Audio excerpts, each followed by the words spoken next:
ทางบ่เพิ่งยินดีพี่น้องเนาะยินดีให้ทางเพิ่นเข้ามาซอยถ่ายซอยหยังเนาะโอ้ดีใจหลายเนาะก็คือว่าเป็นความหวังของน้องเพิ่นอีกทางหนึงค่าสร้างน้ำบ่าวบุญคงเพิ่นมีอยู่2ล้านเนาะทางบ่เพิ่งนี่อุปกรณ์น่าสิเบ็ดเสร็จน่าสิจบพอเติมเน็ตเด้อเอาดูขอบใจ เป็นหยังเอาไว้เติมเน็ตใช้หั่นแหละอันนี้เหลืออยู่20,000เติมน้ำมัน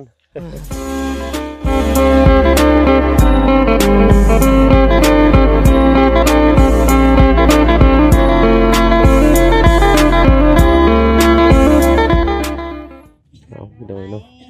เปิดคลิปเปิดภาพมาก็เห็นอายะเพิ่นปอกหน่อไม้อยู่ไปเอามาแต่ใช้อายะนี่ไปหาไปจอบสวน ไปจอบบึกสวนน่ะไปหาหักหน่อไม้ในสวนมาเลยนี่เนาะอ๋อต้นอ่อนพอดีแกงเลยพี่น้อยเนาะแกงย่างทางคุณยากินแล้วเขาตอนเช้าเนี่ย โดย คุณยาตอนสวย ตอนสวยก็เฮามีหยังก็สู่เพิ่นกินเนาะโดยเอากินน้ำใจคนเฮาก็จังซั่นแหละพี่น้อยเนาะพอดีมื้อนี้เนาะทางร้านสิได้สั่งไม้มาเติมให้อีกเนาะไม้10เซน5คูณ10เซนแล้วก็ไม้แป้นอีก5แผ่นตามช่างเพิ่นบอกหั้นแหละเนาะใช้ละน้องต้นกล้าเพิ่นโธ่เนาะ สบายดี เลยสบายดีเนาะโอ้ยเอาเฮ็ดเอาตึมก่อน โดย กินได้ลูกห่างขึ้นมาแล้วพอลุงเอฟซีเพิ่นว่าเบิ่งทรงบ้านคืออยากน้อยกว่าอันบ้านน้อง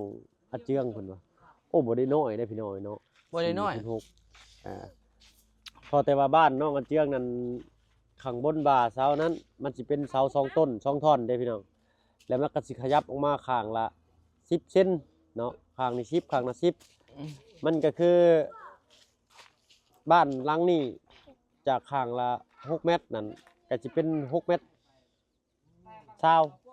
6เมตร40ประมาณนี้พี่น้อยเนาะ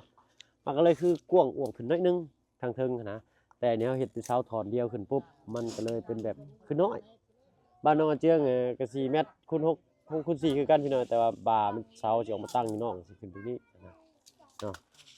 มันสิต่างกันอยู่ประมาณ28 16 36เซนเนาะบ้านของน้องอาเจืองกับน้องอันนี้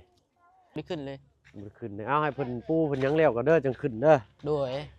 มัน ลมพุ่งลมปองได้ โดย ไม่ต่อของตามปลาลุง FC เพิ่นก็ว่าไม่งามบ้านน้องต้นกล้าพี่น้อยเนาะ โอ้งามแล้วแหละ เด้ทางขึ้นที่นี่เด้อพี่น้องเด้อเนาะเอาแบบบ้านแบบซองก็ทั้งสร้างโอ้ลมทั้งสร้างเพิ่นเรียบร้อยแล้วแหละพี่น้อยเนาะต่างก็ใส่สีเนาะ สีฟ้า สีตับหมูบ่ บ่เอา บ่เอาแบบว่ามันบ่คัก มัน คือ มันทนอยู่แต่ว่ามันเป็นสีที่บ่สดใสหั่นนะ แม่นแหละ เอาถ้ามาเพิ่งก็ได้พูนเบิ่งรูปพี่น้องเพราะว่ามันน้อย4เมตรตั้งนี่เนาะตั้ง6ตั้งนี่ 6คูณ 4นี่อันใดบ่ได้น้อยเด้อพี่น้องเนาะ 4โอ้บ่ได้น้อยเลยเสา เบิ่งใน ใหญ่ กล้องคือว่าน้อยเด้อ เบิ่งไม่ว่าภาพจริงใหญ่ เนาะค้างเดียวพี่น้องเนาะไม่แผ่นเตินครับแผ่นใหญ่ครับ15ผู้เนาะปลอดภัยหายห่วงเพราะว่าเขาไปเฮ็ดเป็นเสาต้นเดียวเด้เฮาบ่ได้เฮ็ดเป็นเสา2ท่อนกับเสา2ท่อนแล้วไม้คือมันสิหับน้ำหนักคือข้างบนก็เป็นเสาหับน้ำหนักเบิดเลยนะบ่แม่นคือบ่แม่นค้างตัวนี้หับพี่น้อยเนาะมันก็สิบาลานซ์กันอยู่เนาะแต่เสาข้างหลุมนี่บ่ต้องเนาะเขาค่อนข้างว่าอยากน้อยพู้นแหละเนาะมันต้องหนาเสาแล้วถ้าเพิ่งสั่งมาในหนา18อันนี้ก็หนา18เวลาฝนตกหรือยังก็เอาน้ำท่วมก็ได้เด้อน้องเด้อ โดย เพราะว่าเพิ่นปะไว้เพิ่นกบเพิ่นปะไว้ต่ำฝนตกแห้งเห็นน้ำกระเด็นฝนขี้ตมเต็นใส่พุ่งใส่เนาะเอาโอ้ฮอดคันได้เลยทั้งไอ้สร้างเอาสบายดีเจ้าน้องต้นกล้าเอาเอ็มร้อยมาให้อ้ายเพิ่นในกระตาโหลดได้น่ะเนาะลืมไปได้หั่นเนาะโตสิเฮ็ดหยังอ่ะน่ะตัวเสานั่งเนี่ยอะไรเสานั่งอันตั้งข้างกลางขึ้นนี้เนาะเพิ่นเอิ้นจังได๋ โดยโอเค เสาดังจักสิเอิ้นว่าในภาษาลาวอ้ายเสาดังให้อ้ายเพิ่นคนละ150เด้อเนาะ โดยเนาะเติมพลังก่อน เพิ่มคนละ150นี่ โดยคันเพิ่มอีกมื้อแรงอีกจักหน่อยมาอีก150นี่เป็น300 เป็น300 คนละ ย่างมื้อ 300 คืนอีกนอนบ่หลับบัดนี้เจ้า แม่เพิ่มอีก150เป็น450ไปเลยแล้วบัด เอาเด้อ บ่จื้อฮอดเวียก บ่จือเฮือนแล้วแหละบัดนี้เนาะเอานัวหัวม่วนพี่หน่อยเนาะถ้าอ้ายเพิ่นเอาแป้นเอามากางลองเบิ่งขาดอีก5แน่นอนบ่อ้าย5นี่ แน่นอนนั่นแหละบ่ ชัวร์เนาะเลยมี5แผ่นพี่หน่อยเนาะโอ้บ้านน้องต้นกล้านี่มีอันกองเชียร์หลายได้เนาะเอ้ย โด เนาะ ย สบายดีเด้อเนาะโดยอันเป็นจังไดเบิ่งแล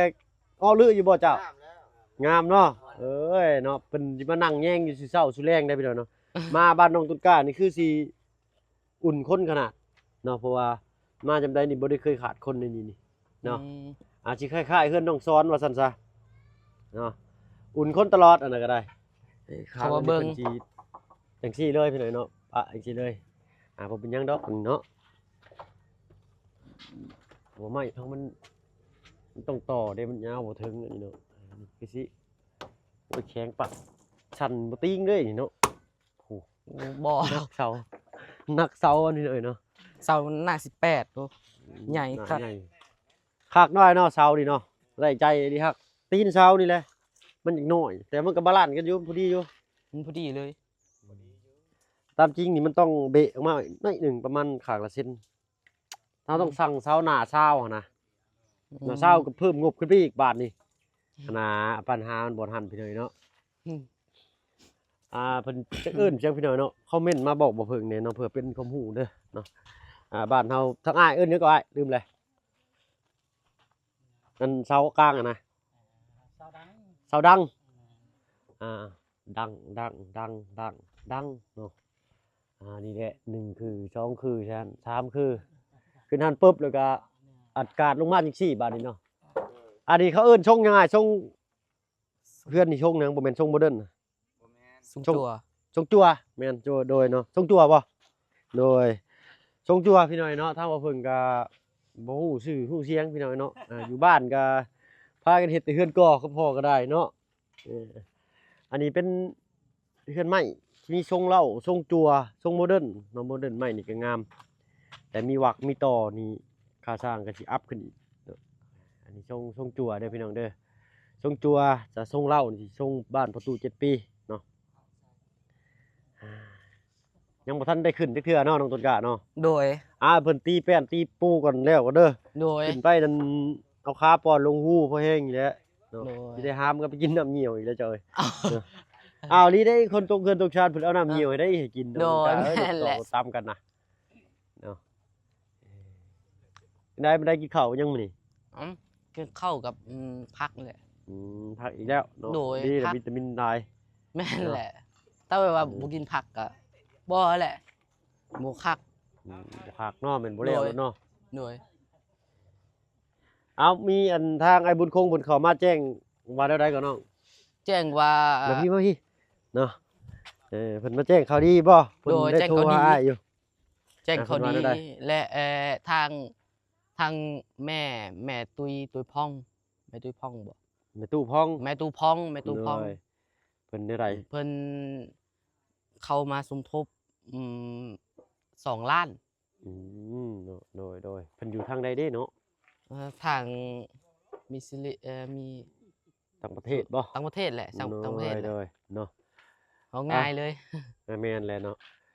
เพิ่นก็ได้เห็นน้ำคลิปบ่าวบุญคงพี่หน่อยเนาะ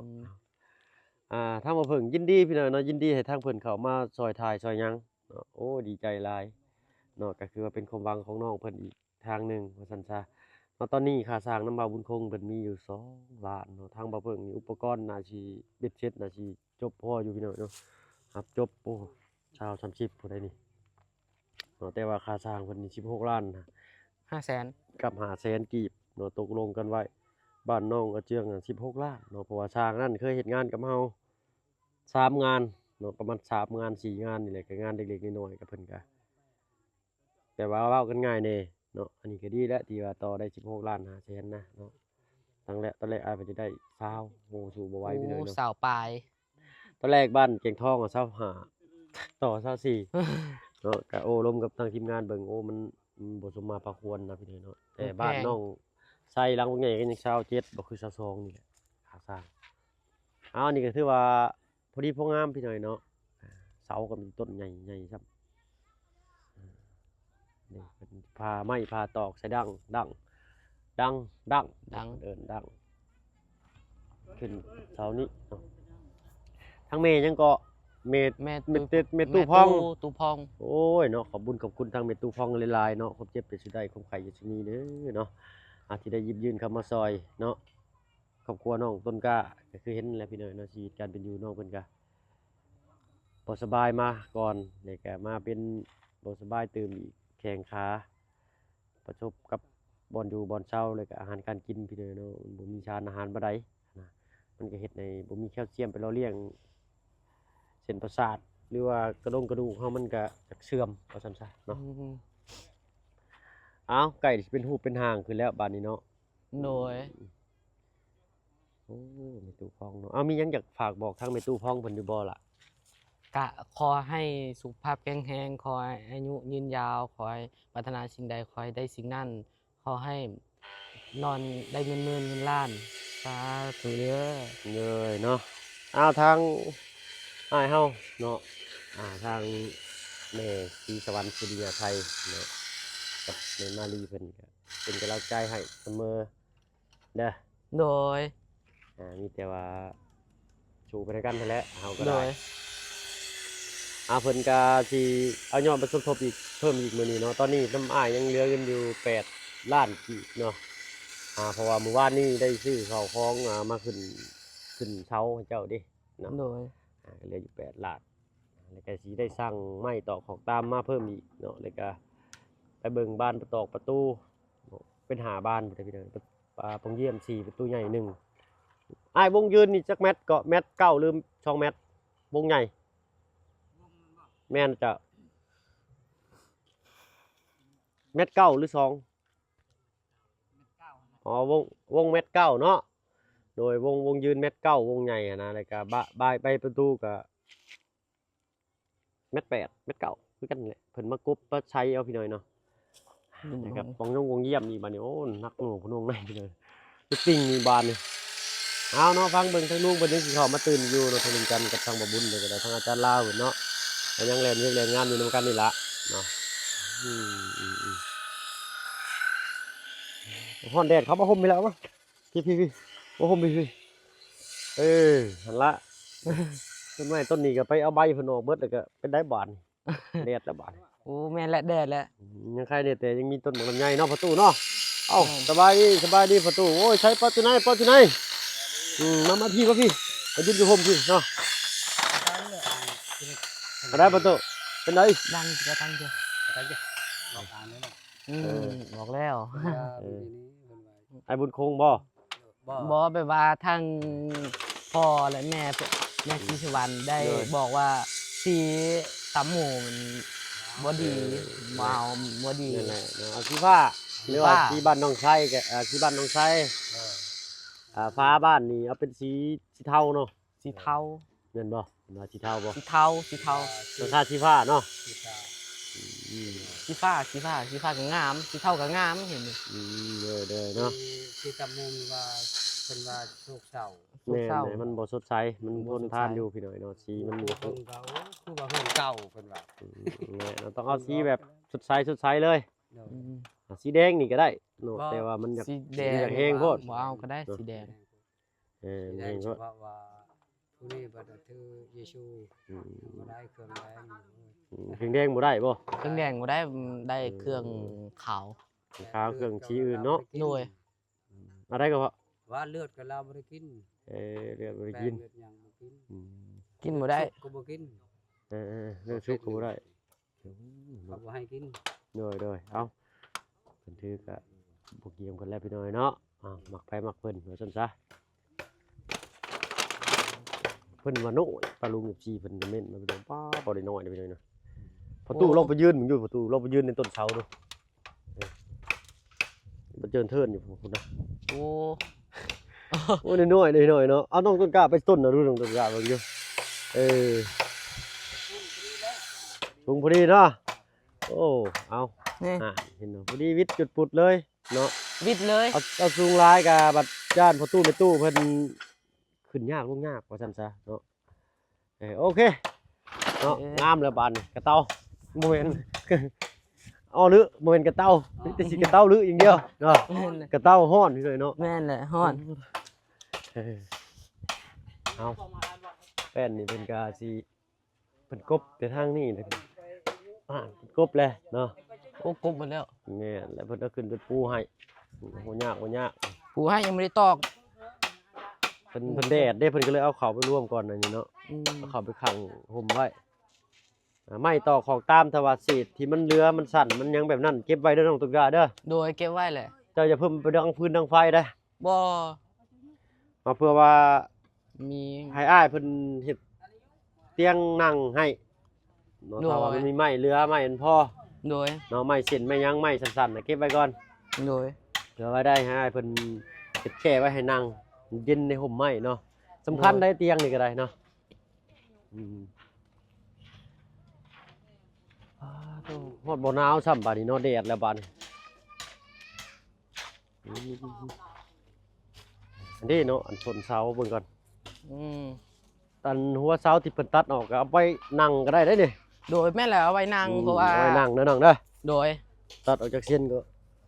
เสา สาว เอา เอ้า อุ้ยเนาะ โอ้ยว าสนาบักเพิ่นเอาบัดมื้อนี้สิได้สิมื้ออื่นเด้อทางอ้ายสิมื้อเด้อ อ๋อโดยเมื่อก็สิหา